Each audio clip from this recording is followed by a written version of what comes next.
Hello students, আমি Nitish sir জ্ঞানজ্যোতি coaching সেন্টারের পক্ষ থেকে তোমাদের প্রত্যেককে জানাই আরো একবার স্বাগত। তো স্টুডেন্টস, আজকে আমি তোমাদের সঙ্গে আলোচনা করব নর্থ বেঙ্গল ইউনিভার্সিটির অধীনস্থ যে সমস্ত ছাত্ররা বিভিন্ন কলেজগুলোতে 6th সেমিস্টারে পড়াশোনা করছো মেজর হিস্ট্রি নিয়ে, তাদের জন্য আজকে মেজর পেপার 13 এর যে হিস্ট্রি পেপারটা রয়েছে, সেই হিস্ট্রির আজকে 13 পেপার থেকে ভীষণ গুরুত্বপূর্ণ একটা ক্লাস, সেটা হলো ভারত ছাড়ো আন্দোলনের গুরুত্ব সম্পর্কে আলোচনা করব। অর্থাৎ importance of the quit India movement, অর্থাৎ ভারত ছাড়ো আন্দোলন সম্পর্কে আজকে বিস্তারিত ক্লাসটি হবে। তার গুরুত্বগুলো কি ছিল, ইম্পর্টেন্স কি ছিল, আমরা লাস্ট ক্লাসে ভারত ছাড়ো আন্দোলনের যে কারণগুলো ছিল সেই কারণগুলো নিয়ে আলোচনা করেছিলাম এবং ভারত ছাড়ো আন্দোলনের উপরে দুটো ক্লাস অলরেডি হয়ে গেছে। আজকের ইম্পর্টেন্স বা গুরুত্ব বা প্রভাবগুলো কি কি ছিল সেই নিয়ে কিন্তু আলোচনা করব। যারা আজকে ফার্স্ট টাইম আমাদের ইউটিউব চ্যানেলে ভিডিওটি দেখছো তারা অবশ্যই চ্যানেলটিকে সাবস্ক্রাইব করে পাশে থাকা বেল আইকন অল প্রেস করে দাও, যাতে নেক্সট টাইম থেকে কোনো ভিডিও আপলোড করলে তার নোটিফিকেশনটা তুমি সবার আগে পেতে পারো। এছাড়া যারা ভাবছো যে অনলাইনে আমাদের ক্লাস জয়েন করবে তারা অবশ্যই যোগাযোগ করো আমাদের অফিসিয়াল নাম্বার 7076398606 নাম্বারে অথবা 6295916282 নাম্বারে। তোমাদের টোটাল কোর্স ফি রয়েছে তোমাদের এই সাধ্যের মধ্যে জাস্ট ফর 1199 রুপিস এর বিনিময়ে তোমরা পুরো কোর্সটা আমাদের কাছ থেকে পেতে পারো। এবং এখানে কি পাবে, তোমরা নোটস পাবে পিডিএফ আকারে, ডাউট ক্লিয়ারিং সেশনস পাচ্ছ, রেকর্ডেড ভার্সনে ক্লাস পাচ্ছ, সাজেশনস পাচ্ছ, মক টেস্টের সিরিজ পাচ্ছ এবং লাইভ ক্লাসের পুরো কিন্তু পাচ্ছ, যেটা সেটা ডাউট ক্লিয়ারিং সেশনের উপরে। চলো দেরি না করে আজই আমাদের সঙ্গে যুক্ত হয়ে যাও। তোমাদের কি রয়েছে দেখে নেই, ভারত ছাড়ো আন্দোলনের গুরুত্বগুলির মধ্যে কি রয়েছে দেখো। কি বলছে, ভারতের স্বাধীনতা সংগ্রামের ইতিহাসে এক স্বর্ণোজ্জ্বল অধ্যায় হলো ভারত ছাড়ো আন্দোলন। এই আন্দোলনের গুরুত্ব বা প্রভাবগুলি হলো নিম্নরূপ। এক নম্বর কি বলছে, সাম্প্রদায়িক সম্প্রীতি বজায় রাখা। সাম্প্রদায়িক সম্প্রীতি মানে হিন্দু মুসলমান ঐক্য বজায় রাখা। কি বলছে এখানে, মুসলিম লীগ এই আন্দোলনে যোগ না দিলেও কিন্তু উত্তরপ্রদেশ, বিহার, চট্টগ্রাম, শিলচর প্রভৃতি স্থানে অসংখ্য মুসলিম জনগণ কিন্তু এই আন্দোলনে প্রত্যক্ষ ও পরোক্ষভাবে অংশগ্রহণ করেছিল। তাহলে মুসলমানেরা কিন্তু কখনোই ভাবেনি যে এটা হিন্দুদের আন্দোলন। অর্থাৎ আমরা ভারতীয়রা সেই সময় কিন্তু হিন্দু এবং মুসলমান উভয় ভারতীয়।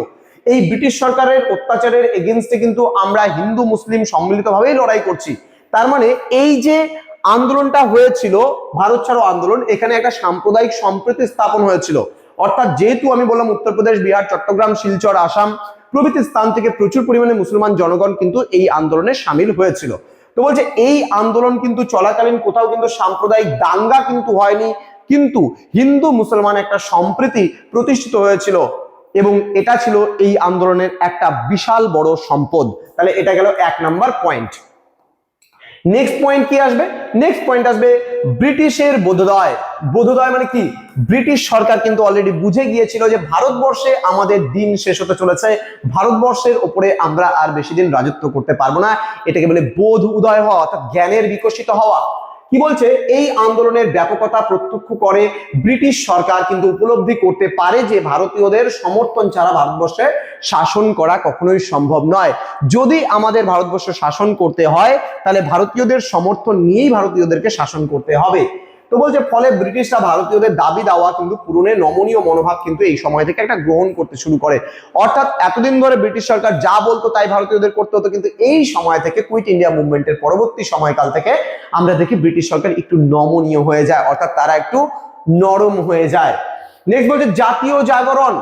জাতীয় জাগরণ বলতে সমাজের সমস্ত শ্রেণীর মানুষদের মধ্যে একটা জাগরণ ঘটেছিল।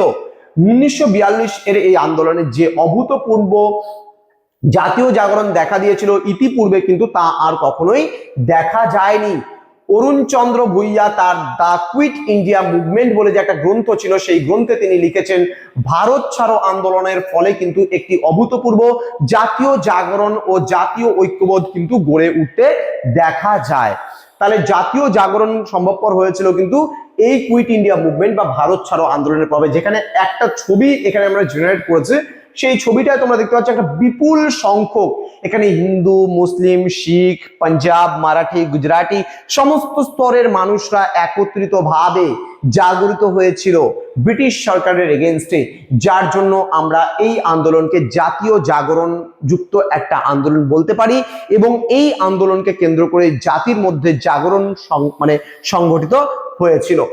চলে আসবো আমরা নেক্সট পয়েন্ট, অর্থাৎ 4 নম্বর পয়েন্ট যেটা রয়েছে কংগ্রেসের মর্যাদা পুনঃপ্রতিষ্ঠা। অর্থাৎ কি বলছে যে এই আন্দোলনের ফলে জাতীয় কংগ্রেস ও গান্ধীজির মর্যাদা কিন্তু পুনঃপ্রতিষ্ঠিত হয়েছিল। আন্দোলনকালে কিন্তু মহাত্মা গান্ধীর অনশন এবং কংগ্রেস নেতাদের কারাবরণ এবং আত্মত্যাগ প্রত্যক্ষ করে কিন্তু ভারতবাসী আপ্লুত হয়েছিল। অর্থাৎ সেই সময় জাতীয় কংগ্রেসের যারা শীর্ষস্থানীয় যারা লিডার ছিল তারা কিন্তু কি করেছিল, কারাবরণ করেছিল। কারাবরণ মানে আমাদেরকে জেলে ঢুকিয়ে দেখ, অসুবিধে নেই কোনো, কিন্তু আমরা ব্রিটিশ সরকারকে আর অত্যাচার করতে দেব না ভারতবাসীর ওপর। এই নিরস্ত্র এই তোমার হচ্ছে কি বলবো, এই নিরস্ত্র জনগণ যে আছে ভারতবাসীর, এই ভারতীয়দের ওপর আর কোনো রকম অত্যাচার হতে আমরা দেব না। যার জন্য এরা কিন্তু জাতীয় কংগ্রেসের লিডাররা কারাবরণ করেছিল। গান্ধীজি সকলকে নিয়ে অনশনে সামিল হয়েছিল এবং ব্রিটিশ সরকারের উপর চাপ সৃষ্টি করেছিল, যেগুলো সাধারণ মানুষ খুব ভালোভাবে প্রত্যক্ষ করেছিল এবং জাতীয় কংগ্রেসের প্রতি ভারতবর্ষের মনের মধ্যে একটা আস্থা তৈরি হয়েছিল এবং মানুষজন কিন্তু খুব সুন্দরভাবে এই আন্দোলনকে কিন্তু সাপোর্ট করেছিল।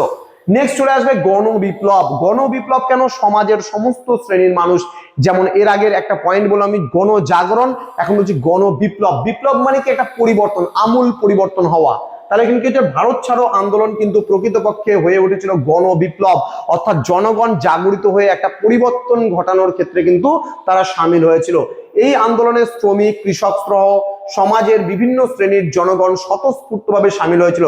স্বতঃস্ফূর্তভাবে সামিল হওয়া কাকে বলে? স্বতঃস্ফূর্ত সামিল হওয়া মানে কি?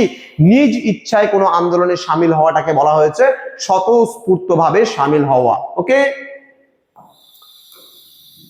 নেক্সট পয়েন্ট যেটা আসবো আমরা, নেক্সট পয়েন্ট রয়েছে ভারতের স্বাধীনতার সুনিশ্চিতকরণ।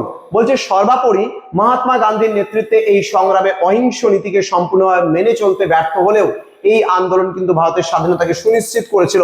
অর্থাৎ 1942 এর যে কুইট ইন্ডিয়া মুভমেন্ট ছিল, এই কুইট ইন্ডিয়া মুভমেন্টের মূল স্লোগান ছিল British go back and go to England, তাই না? তাহলে ব্রিটিশ সরকারকে কি বলা হয়েছিল? যে ব্রিটিশ ভারত ছাড়ো, তোমরা আমাদের ভারত ছেড়ে চলে যাও, তোমরা ইংল্যান্ডে চলে যাও, তোমাদের নিজেদের দেশে চলে যাও। তো এখান থেকে সবার প্রথমে একটা স্লোগান তৈরি হয়েছিল, ঠিক আছে? ডু অর ডাই স্লোগান দিয়েছিল গান্ধীজি এখানেই। তো বলছে মূল্যায়নে কি বলছে? ভারত ছাড়ো আন্দোলনে ভারতের স্বাধীনতা অর্জনকে ত্বরান্বিত করেছিল। প্রকৃতপক্ষে এই আন্দোলনের তীব্রতায় কিন্তু ভীত সন্ত্রস্ত হয়ে ব্রিটিশ সরকার কিন্তু ভারতীয়দের স্বাধীনতা প্রদানের সিদ্ধান্ত নিতে বাধ্য হয়েছিল এবং পরিশেষে বলা যায় যে আগস্ট আন্দোলন বা ভারত ছাড়ো আন্দোলন কিন্তু ভারতের স্বাধীনতা সংগ্রামের কিন্তু ইতিহাসে চিরস্মরণীয় হয়ে রয়েছে। তো এই ছিল আজকের ক্লাস। এর পরবর্তী ক্লাসে নতুন কোনো বিষয় বা নতুন কোনো টপিক নিয়ে আলোচনা করা হবে। তোমরা যারা এখনো পর্যন্ত আমাদের সঙ্গে যুক্ত হওনি তারা অবশ্যই চ্যানেলটিকে সাবস্ক্রাইব করে পাশে থাকা বেল আইকন অল প্রেস করে দেবে, যাতে নেক্সট টাইম থেকে কোনো ভিডিও আপলোড করলে তার নোটিফিকেশনটা তুমি সবার আগে পেতে পারো। এছাড়া যারা ভাবছো যে অনলাইনে আমাদের ক্লাস জয়েন করবে তারা অবশ্যই যোগাযোগ করো আমাদের অফিসিয়াল নাম্বার 6295916282 এবং 7076398606 নম্বরে। দেখা হচ্ছে খুব তাড়াতাড়ি আরো একটা নতুন ক্লাস নিয়ে তোমাদের সঙ্গে। তোমরা প্রত্যেকেই ভালো থেকো, সুস্থ থেকো। Thank you so much, thanks for watching after all, thank you.